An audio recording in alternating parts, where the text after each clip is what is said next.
మహాలయ అమావాస్య రోజు విశిష్టత ఏమిటి, ఏం చెయ్యాలి తదితర విశేషాలతో సాగేదే నేటి పరమార్థం.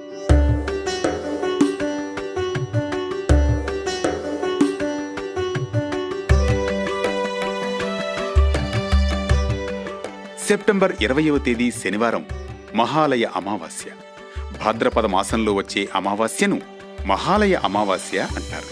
ఈ అమావాస్య పితృదేవతల రుణం తీర్చుకోవడానికి చాలా విశిష్టమైన రోజు. పితృదేవతలకు సద్గతులు కలిగి కుటుంబంలో సుఖశాంతులు వంశాభివృద్ధి కలగాలంటే ఈ మహాలయ అమావాస్య రోజు శ్రాద్ధ కర్మలు దాన ధర్మాలు చేయడం అత్యంత అవసరం.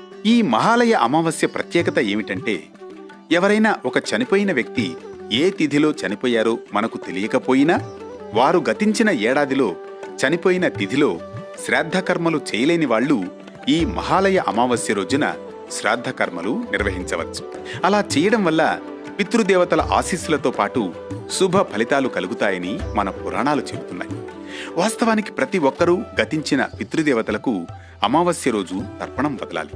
అలా ప్రతి అమావాస్యకు చేయడం కుదరని వాళ్ళు ఈ మహాలయ అమావాస్య రోజు తర్పణం వదిలితే ఏడాది మొత్తం ఫలితం ఉంటుందని మన శాస్త్రాలు చెబుతున్నాయి.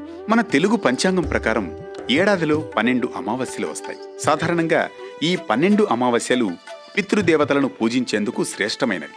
కానీ భాద్రపద బహుళ అమావాస్యను మాత్రం మహాలయ అమావాస్యగా పేర్కొంటారు. అంటే ఏడాదిలో వచ్చే మిగిలిన 12 అమావాస్యల్లో ఏమీ చేసినా చేయకపోయినా ఏడాదికి ఒక్కసారి వచ్చే ఈ మహాలయ అమావాస్య రోజున మాత్రం తప్పకుండా పితృదేవతల అనుగ్రహం కోసం పరిహారాలు పాటించి తీరాలి అని పండితులు చెబుతారు.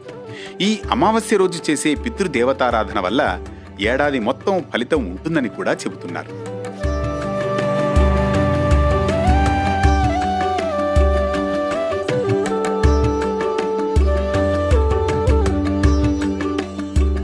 గరుడ పురాణం ప్రకారం చూస్తే ప్రతి మానవుడు తన జీవితకాలంలో 3 రుణాలైన దేవరుణం, ఋషి రుణం, పితృరుణాన్ని తప్పకుండా తీర్చుకోవాలి.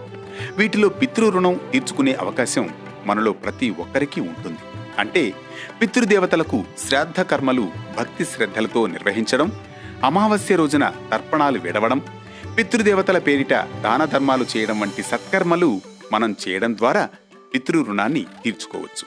అందులోనూ మరీ ముఖ్యంగా మహాలయ అమావాస్య రోజున ఆచరించే శ్రాద్ధ కర్మలు తర్పణాల వల్ల పితృదేవతలకు శాంతి సద్గతులు కలుగుతాయని శాస్త్రవచనం.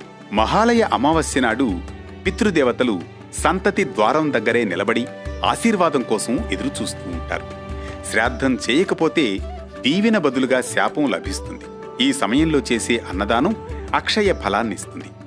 గోవుకు గ్రాసం పెట్టినా, కేవలం ఆకాశాన్ని చూసి కన్నీరు పెట్టుకున్నా అది పితృదేవతలకు అర్పణమవుతుంది.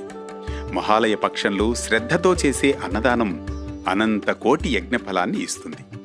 ఇది మహాలయ అమావాస్యలోని పరమార్థం. రోజువారీ పరమార్థంలో భాగంగా ఈరోజు వైశిష్ట్యం ఓ ధర్మ కాంతికి దివ్య స్ఫూర్తికి శ్రీకారం పలికిందిగా. రేపటి దివ్యమైన ప్రారంభానికి శ్రీకారం చుట్టేందుకు మరిప్పుడు తీసుకుందాం చిన్న విరామం.